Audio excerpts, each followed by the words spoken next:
Welcome to Triangle BNI. Today's show is brought to you by Simply Done Concierge. All right, folks, the holidays are over. Now you got to catch up on some things. So you need a team to help you be in multiple places. Folks, Mary and her team at Simply Done Concierge can help you do that, catch up on some things, get back into your regular routine. You'll go to simplydoneconcierge.com, fill out a little form on what you need and how quick you need it, and the team will get there, and I know you'll be happy. Hi, everybody. My name is Mike Manning. Each week on Triangle BNI, we bring you a local small business success story. And Happy New Year to everybody. And our first guest of the year, let me back up. I been a couple weeks. Let me get back into my routine here. If you are not familiar with BNI, it is Business Networking International, the world's largest networking organization. Our little slice of heaven here in the Triangle and the surrounding towns, Raleigh, Durham, and Chapel Hill. Each week we have 32 chapters, almost 600 members. We get together and help each other grow our businesses. And our first guest of 2024, a local small business success story, Asley Walker, owner of Walktall Elevation. Asley is a member of Smithfield Strategy Chapter. They meet Tuesday mornings at 8:15 at the BIA offices in Smithfield. Asley, good morning and Happy New Year. How are you? Good morning. I'm well. Hope you are. I am glad to have you here. Asley is a business trainer, a coach. She works with businesses and individuals on personal and professional development. So a lot to talk about here. She's a wife, a mom, a business owner, an author, an outdoors woman. We're going to get to a lot of things. It's going to be a lot of fun. So new year means new goals, Asley. I know you've had people talk about, oh, I'll just wait till the new year to do that. So let's talk from a business standpoint. Business goals, what kind of things should we realistically be targeting? Man, realistically be targeting for Because 2024. we all have a list of 28 things that sound great to do, but we realistically don't get to all of them. So, Right. Right. Sure. Let's start with one big word. It's priorities. mhm. Priorities. What's most important to you? And then everything aligns from there. And then you've got to get team buy-in if you Hmm. have a team. And what are some of the better ways to share those with folks? Yeah. Mission, vision, and values. So what is your mission? What are you doing? Where's your vision? Where are you going? And then values. What do you stand on and stand behind? And you need people that are not only willing to do that, but able to do that as well and want to do it. So that's the big one for team: mission, vision, and values. And I love the values part of it because we buy value. And so I'm going to separate values and value here for a second. But because we can find everybody's competitors, we can find if we need our lawn cut, we can find somebody to do that. That's not a problem. But when we look for businesses or services or products, a lot of times with consumers, we want to buy value. And it may mean two extra dollars. It may mean tomorrow instead of today. But a lot of those come into the values of the company of what they do and who they are. And I don't think people realize that a lot of times that's truly what they're buying Yeah. versus a transaction. Right. Right. And a lot of times we don't necessarily buy the product. We Mm-mm. buy the person that's pushing that product, and do we believe in what they have and what they're doing? So yeah, not only your team knowing those values, but your customer knowing those values as well. When you work with clients, what kind of values do they want to get through to their clients? Man, it's all across the board, Mm. right? So it's individual to each business owner. The customer being important, being first is big time. Something that clients are looking for. Um, And then honesty and integrity. We live in a world that not it used to be a man shakes a man's hand Mhm. and that was it. And it's not so much that anymore. So if you can be that difference, if you can be that those old those old values Mhm. sometimes is how we look at them. Those are a big deal that I think that, going back to the basics is really important, and clients look for that. And I don't think people realize when you say you're going to be there at 2 o'clock today and you're actually there at 2 o'clock today, that that's worth something. Right, right, yeah. Versus, I don't know if you remember back in the day, and I hate to bang on the cable companies, but they say, yes, we can be out there, Mrs. Walker, on Thursday. You'll need to be home between 1 and 5. Yeah. It's like, It's do I respect you? And yeah. if I do, I'm gonna do what I said I'm going to do, and we get that things happen and things come up, but yeah, it's a big time thing about respect as well. The other part that you always talk about is personal development. Mhm. And we forget, as business owners, we forget about that a lot because we're so focused on the business, the bottom line, keeping the doors open, which is important. Right. But we forget about the personal development. Do you struggle getting people focused on talking about personal development in the big scheme Man. of things? It's pretty and we like it and we want to do it, but when it comes down to actually investing in it, Mm, intentions are great and wonderful, but if we don't follow through with our intentions, it's difficult. And that is a struggle a lot of times, is getting people to follow through on the intentions. I was reading this morning at Proverbs 3:5. It's, you would say things are random, but we won't.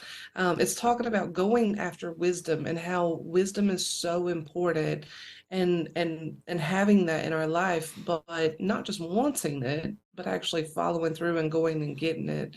So yeah, to answer your question, it's not that it's not hard to get them to want it, it's harder to get them to act on it.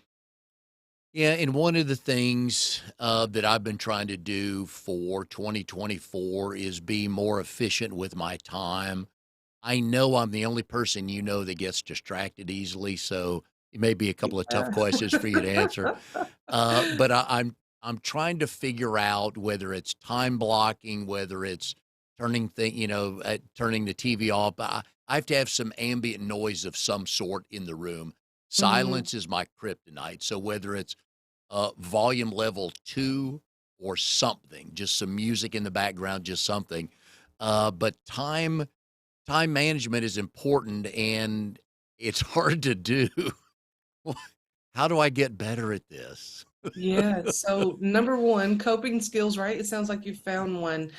Silence isn't your favorite Yeah. thing. And so having those coping skills, but another little factor that I love to think about is trivial, important, and impactful.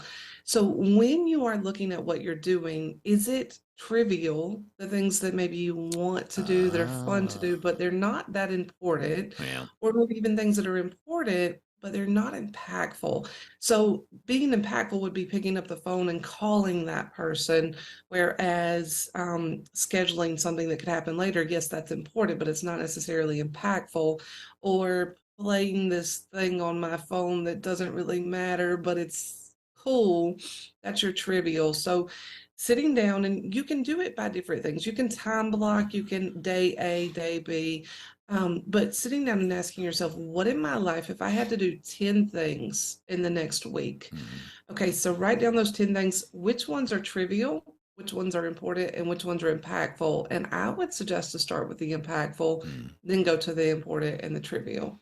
How do I find the best place to write it down so I can see it all the time and I know where it is to look at it? Yeah, well, it depends on if you're that pencil paper kind of person or if you're technology based. Mm, The two different ones, if you always have that notebook with you, I have a notebook with me 24/7. I call it my second brain, so I don't have to remember everything. mm, But then that note section of my phone is always with me. It's always either in my hand or my back pocket. And between those two things, so are you, look at yourself. What kind of person are you? Are mm. you a pencil paper and you always have that notebook with you? Or do you like the technology and you have this one place in your notes that you go back to and you refer? So it kind of is more based off of what is your style and what do you like? Yeah, and I'm a visual person and I'm marginal but improving on technology. Hmm. My My problem is I've got like 6 places where I've written things down. Mm. How do you help your clients with that? Because I know I'm not alone in this world doing that, right? No, we're not alone. It's what it sounds like is that maybe you haven't found what feels right for Yeah. you, because sometimes when we find what feels right for us, it's, that path is easy. Mm. It's easily seen and it's not confusing. So finding what works for us, and that's difficult at times, right? So that's when we can do things like work with a coach, or Mm. we could try something for a little while and see if it works. And if it doesn't, zero in and see what's going on and what's underneath it. Um, if you're just struggling with it's all over the place, maybe cut out some of the options. A confused mind says no. And so Ah. when we cut out some of the options and say, maybe only these two Yeah. notebooks, or it's really, we're all individual, and so we have to find what Mhm. works for us individually is a thing too. Alright, give me that line about again about a confused mind. Confused mind says no. So if we're confused about something, if we're overwhelmed about something, fear, ego tells us, no, don't do it. There's risk in this. Go back to what you know. And Yeah. and until we know, we will typically say no. Wow, I like that. Okay, I wrote that down. I'm gonna remember that. At what point in time in a person's let's start with the professional part of this. In a person's business career, do they realize I need to talk to somebody or I'm reaching out to Ashley? What triggers those calls of why Yeah. people come to you? Yeah, well, if they've never started the business before, they're ahead of everyone else. That's where I would get one. Mm, yeah, true. It's being proactive instead of reactive. The cool thing about working with someone, having that teammate, that coach, that person alongside of you, is that they're going to take the hard and make it simple a Mm, whole lot faster than you can do it for yourself. So my question would be, at which point in your business would you like to take the hard and make it simple faster? yeah. Now, if you're just starting your business, that's where it's at. If you're knees deep and you're struggling, that's where it's at. I in any business that I have from the beginning is where I want to coach. Mm. But through every business that I already have, I'm gonna have one alongside of me.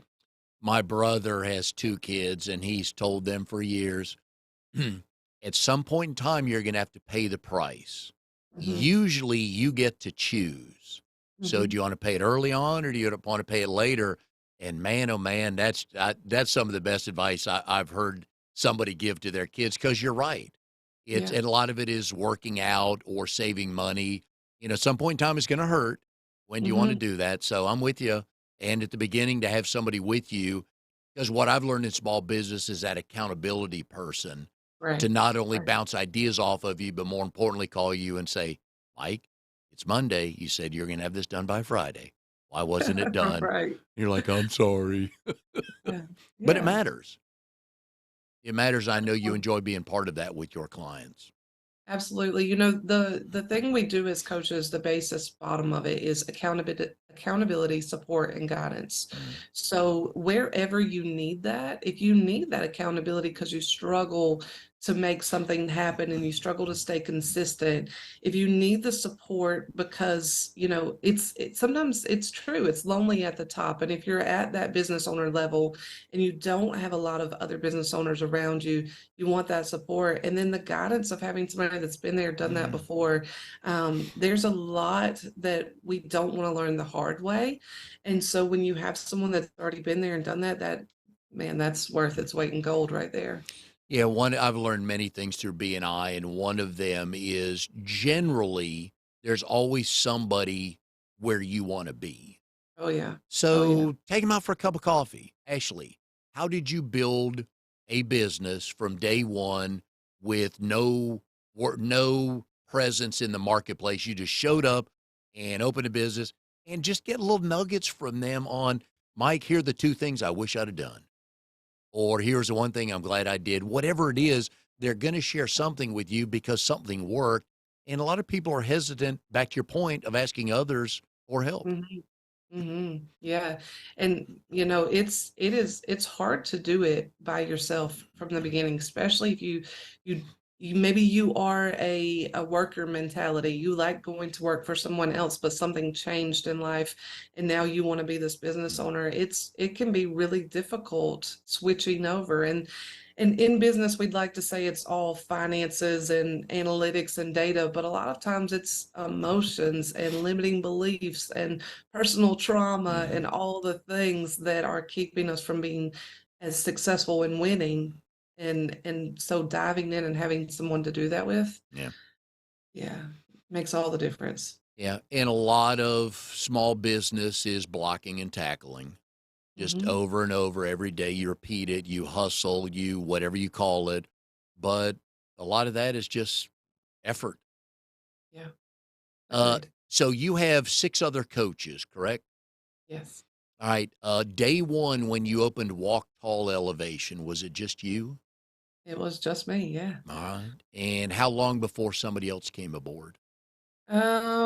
Man, right at 3 years before we Okay. had coaches. Yeah. All right.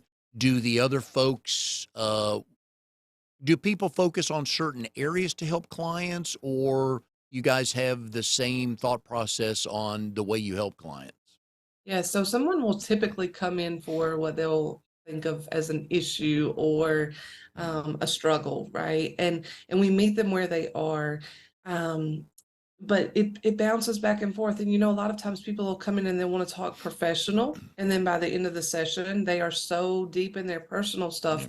But if you've had an argument with your spouse that morning, it's definitely going to fall into your day that day. So having a coach that'll work with you on that personal professional, or, one call you might be talking about your physical health, where the next call you might be talking about building your team. Mm. It all plays in. We are not, we'd like to subcategory ourselves, right? But we are a whole. And so each coach that you work with on Walk Tall Elevation is going to have their strengths and where they love to work. And that's kind of how you'll get divided up in the beginning. But all of them are well equipped to help in essentially any area. The skills of coaching are the same, and just where we dive in might be a little different. Yeah, and for folks that have never owned a small business, and I always call small business ownership stressful freedom, Hmm. because you can take every Friday off if you want, but you better make up those 8 hours of business, and there's a lot of stress because you're the last line of defense. But your business is impacted by your family, and your family's impacted by your business. And you're right, it Hmm. is 24/7 with both holding hands. Yeah, yeah. Uh, so tell me how the name came about. Okay. So I am 6'2". If you can't tell that from me sitting down right now, I'm 6'2". So there's the tall. And my last name is Walker, so walk tall. But really it is far more than that. I believe in doing things in a certain manner. We want to show up with integrity. We want to carry ourselves in a way that is um top notch, that we're giving you everything that you've paid for and more. It's that concept of under promise and over deliver. And so when you work with Walk Tall, it is we're going to teach you how to stand up, put your shoulders back, have that confidence, but we're also going to handle ourselves in that same manner. Now, you graduated East Carolina with a degree in elementary education and teaching. You've been doing your research. Oh yeah, I have That my was a mo. long time ago. I have my moments. Yeah, that's so long ago. Ashley, you're so old. Yeah, yeah, yeah. Um, uh, so, how did we get from teaching to coaching? Wow, that's a story in itself right there. So I began teaching and then I had my first son. He's 13 now, but I did not um when I do something, I do it full, right? And so I was seeing the struggle of how am I going to be the type of mom that I want to be and the type of teacher I want to be. And man, there was just not enough time for both of those to get their full what I wanted to give them. So I decided to stay home with Justin. And from there, I created a financing company where we went in and we took mobile homes. We bought them for an affordable price. We flipped them. We held the note on them. And essentially, we were Wells Fargo. So we were giving financing to people that wanted these mobile homes, holding the note, having the interest, and moving on from there. That was great and wonderful because I was not doing any remodeling. I was just Wells Fargo with the bank. So it allowed me to, it was passive income, essentially, is what it was. So it allowed me to do other things. I ended up getting divorced, went back to teaching, again, decided that was not something that I wanted to do, stepped out of that, went to direct sales. Direct sales work for those that know how to work it. I was the top 2% in the company. I had a team of 150 underneath me, 152 the day that COVID happened. And I said, man, we're not going to be able to go do these in-home parties anymore. So I need to do something that is going to be productive of my time, right? That personal development. So I went back and I went for my master's degree. And fun story here, I I went I went to do consulting because I thought coaching and consulting were the same thing. They are not. They're far apart. But I signed up signed the line for the $30,000 master's degree and realized about 3 weeks in that this is completely different. But the thing about coaching is that we're going to decide what works best for you. And then it's going to be able to be consistent. So when I realized that coaching had this power, I said, man, the world needs this. So I kind of dropped the concept of the consulting and I dove into coaching 100%. And then from there, I decided that, I was doing both. I was doing the direct sales and the coaching, and I decided, I'm really just holding on to direct sales because it's easy for me and it's, a money maker. But I wanted to have that jump off the cliff with coaching, and I knew I could not give full dedication to it while I was still holding on to a safety net. And so essentially that's where it came from. Were you okay? So let's go back to you as a student at ECU. Oh boy. All Yeah. right. So when I was in school, there were people like you. I would call you curve busters because I would get an 83 on a test, thinking like, "Ooh, if I get 4 more points, I'll get a B." Back in the day, a B was 86 to 93. Back in my day, okay. Yeah. And then there were people like you that got 98 and shot the curve for people like me. Is that what you did in school? No, I'm gonna surprise you. C's get degrees, bud. C's to get degrees. I was enjoying my college time, and yeah, no. I have yet to meet a graduate of ECU that did not enjoy their time there. Yeah, I am the only person, I'm the only person that I know that graduated on time. That was my proud moment, right? I Yeah. didn't even need an A to be proud. I was the only person I knew to graduate on time. And for local people that are listening to this, my uncle told me, he said, it's not ECU, Ashley, it's Yeah, EZU. I know. It's easy to get in, hard to stay in. My brother went there and had a blast, and all, like I said, Yeah, all the graduates I've met had a blast there. So, yeah. so the financing business company, Mhm. how did that come about in a conversation to becoming a business? Yeah, so I have an eye for seeing things that can make money. I also have an eye for need.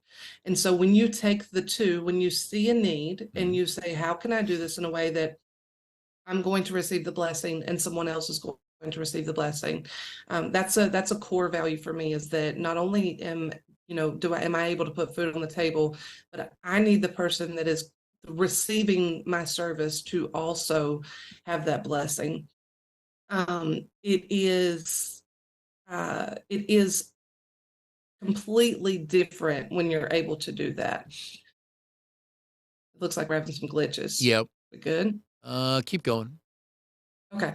So I was able to see the need that, there are a lot of people that want home ownership, Mhm. but they are not able to have that home ownership.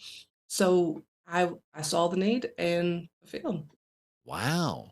Alright, that had to without asking numbers, that had to take some capital to carry some notes and get started, right? A little bit, yeah, not too Okay. bad. Alright, was that difficult to put together? No. Good. Good for you. No. When yeah, when it's not maybe it's a little more right now Mhm. in this market. But when I started and you've got to see how you can lower your risk. So if you have a mobile home and I was looking at ones that were in a park, so you weren't having to buy the land with them. How can you lower the risk, right? How can you make it where you can get that investment quicker? So if I were to go and I were to buy $100,000 mobile home on land, yeah, that's going to take a long time. But I was going in and buying $5,000, $6,000 mobile homes in a park. So I was able to lower the Oh. investment needed. Do you think you'll eventually get back to something like that again? Maybe so. Maybe so. I have the reason I'm not in it right now, specifically, just a little bit on the side, I have a 6-year-old that is not as easy as my first. Which is why we had a second because the first one was easy. We had the same thing. Yeah, yeah, yeah. The first one, I was the perfect mom. I could tell Yeah. you how to raise every child you ever had. The second one, we're all just high-fiving and hanging on. Yeah. Oh, yeah. Yeah, I think a lot of parents, that's the reason why there are many second kids in families because of yeah, so I Mhm, like that. Alright, so one of my favorite questions for, people on the show that are married, your husband, Jonathan, mhm. how did you 2 meet, and do you both tell the story the same way? Oh man, I have the funnest stories. Okay, so I met Jonathan. I actually met him when I was married to my first husband, but no worries, it was all good. I met him and my first husband was deployed and he asked me to dance and I told him no, I was married, all the things. And he said, now I'm 6'2", right? He said, I just want to dance with a woman I could look in the eyes. So I danced with him, right? One dance, he was terrible. Don't tell him. Uh, but I spent the rest of the evening telling him how he was dating the wrong type of women. He was dating 19, 20-year-olds. He's 29. And so I was mothering him Yeah. is what happened. And time happens, things go on, and I ended up meeting him again about a year and a half later and told him life was different if he wanted to do lunch. So yeah, and he would tell the story the same way. Right. Yeah. That was a great pickup line. I don't think I've ever heard Oh, that he's before. smooth, man. He's smooth. And how do you say no, right? Right. So, when and where was the first date? I picked him up from the airport.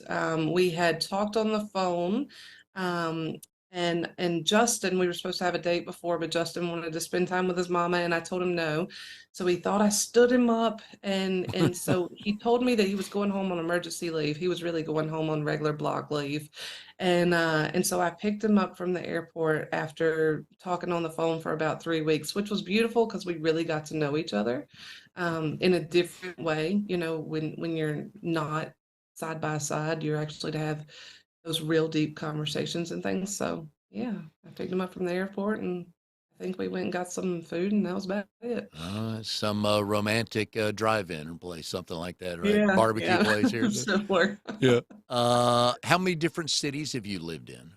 Mm, uh, a lot, a lot. Probably, if I didn't sit here and count, probably 12, 13, something like that. What was the best military situation, city or base you lived Um, in? Yeah, best military. So John is a recruiter, so we get in small places in the middle of nowhere. But my favorite probably was Colorado Springs, Colorado, for the military actually being on post and having all of that, All those right. luxuries. Is there a particular town you don't care to go back to, having been stationed there?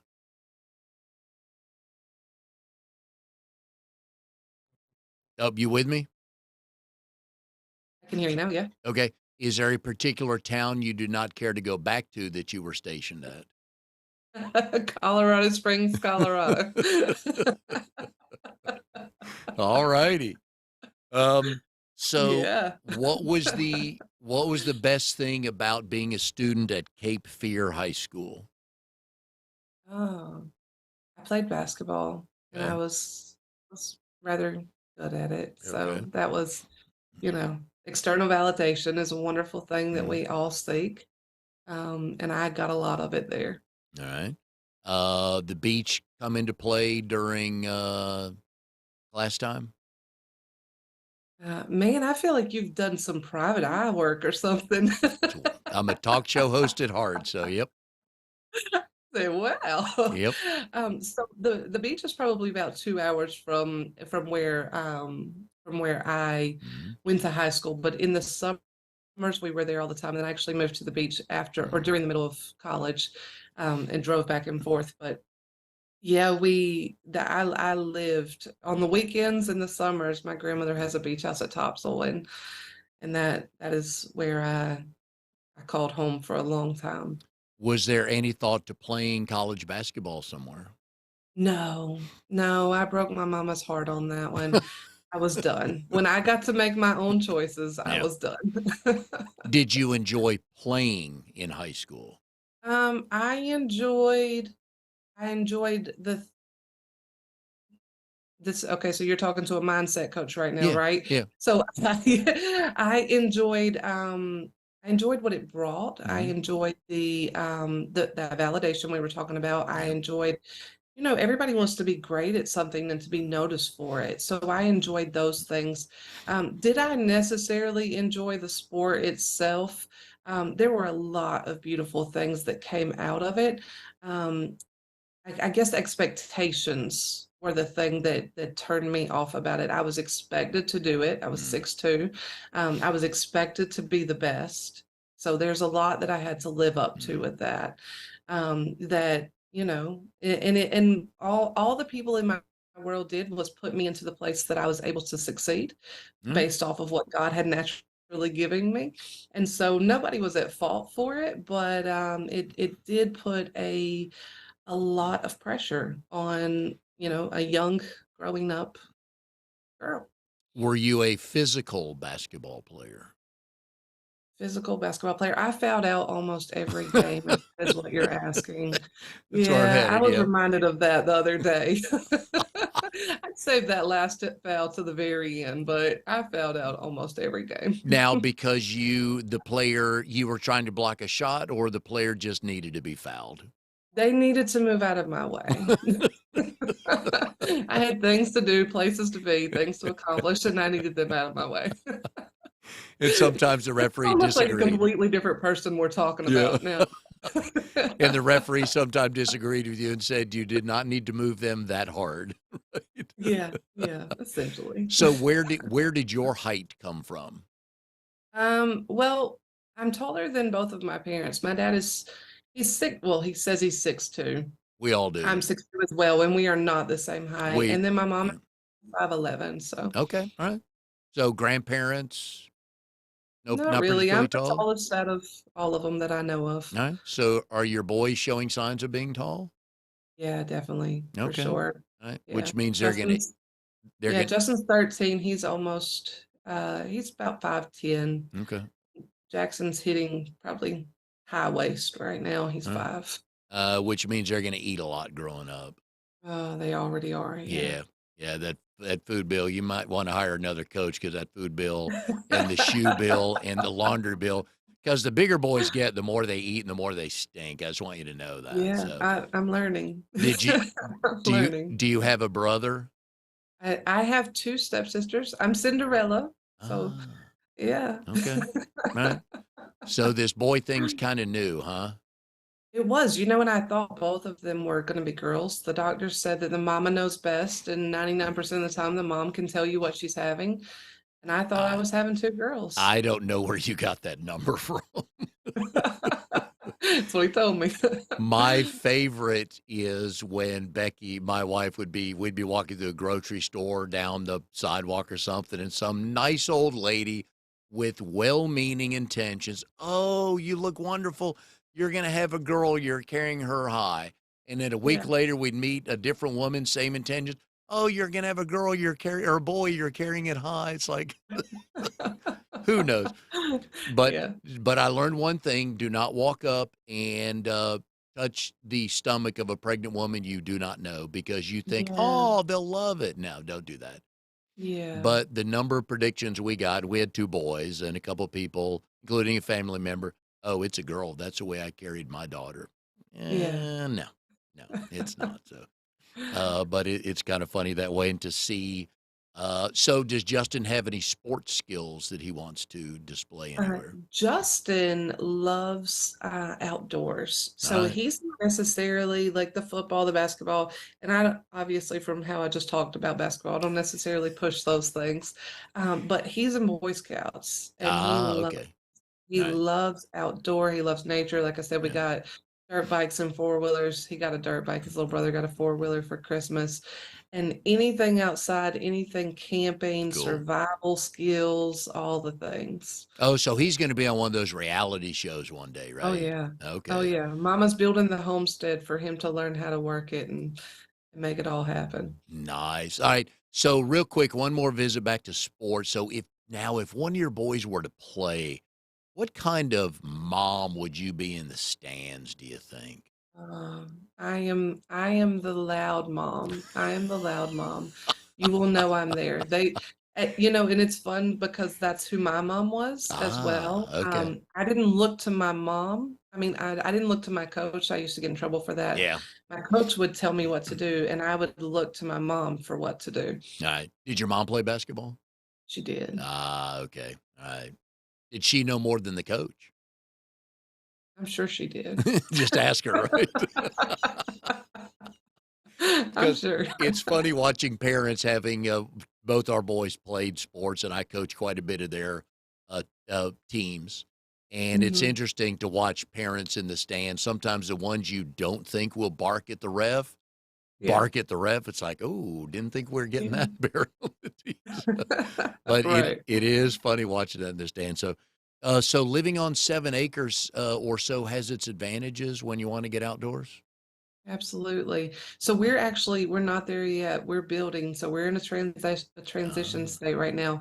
We go out there and we got the four wheeler and the dirt bike to be able to be on the land, right? okay. Until the house is completely built. But I am so excited and ready for that for sure. So, are you a hunter? I know how to hunt. I Okay. know how to do all the things. I don't necessarily do it. That's what the boys go and do. Right. So you're not going to be a bow hunter or anything Yeah, I like don't that? see it. No I'd rather desire? sit in, that personal development. I'd rather sit in my hammock and read a book Yeah. and wait for them to come home. And brag about what they bought, killed, Yeah, and here's what we're having for dinner, mom. Look. yeah, So, yeah, for sure. nice, nice, nice. All right. So real quick, we've been putting Ashley's phone number on the screen here. If you have any thought of personal and or professional development, please give Ashley a call. Uh, she'll help you. She'll answer questions, see where it leads.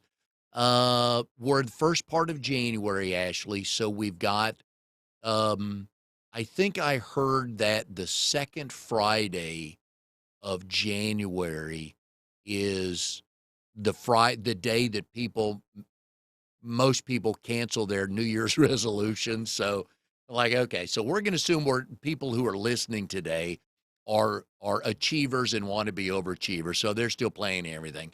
Yeah. What's one or two things we need to put down on paper and then activate to get the new year off to a good start? Like we talked about in the beginning, those priorities. What is Mm, important to you?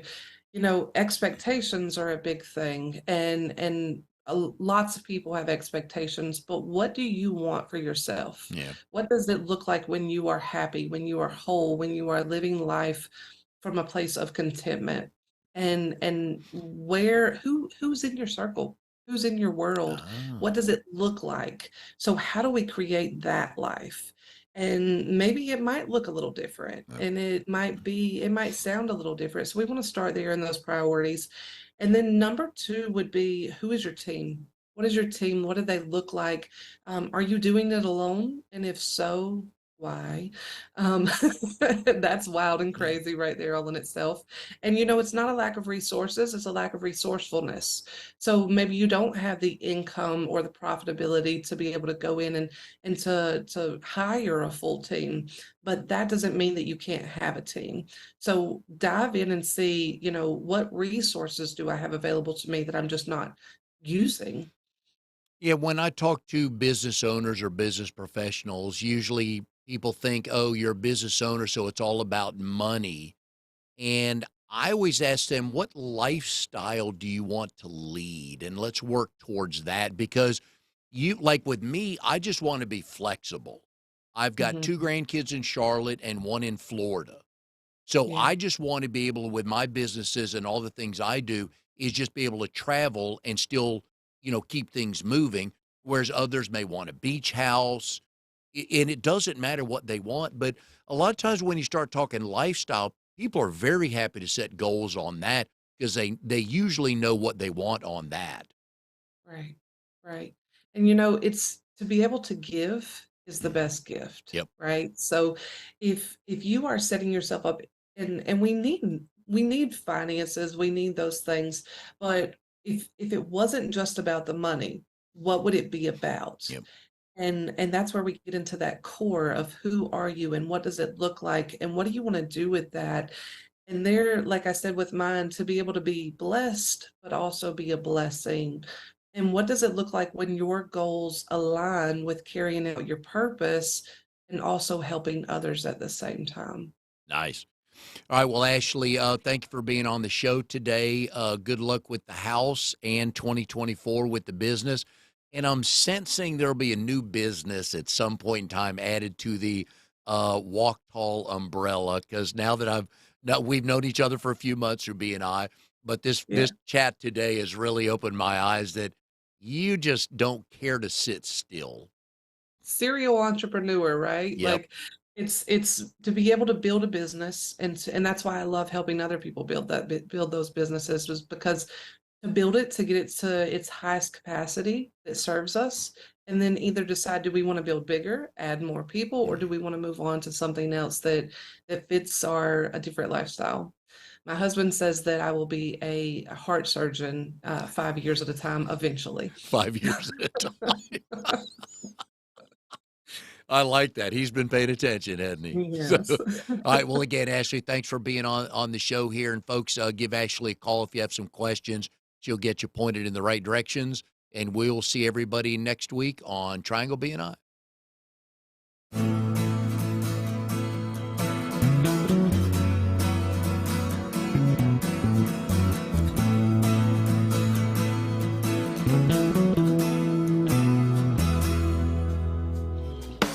You are tuned to the Nissan Communications Network.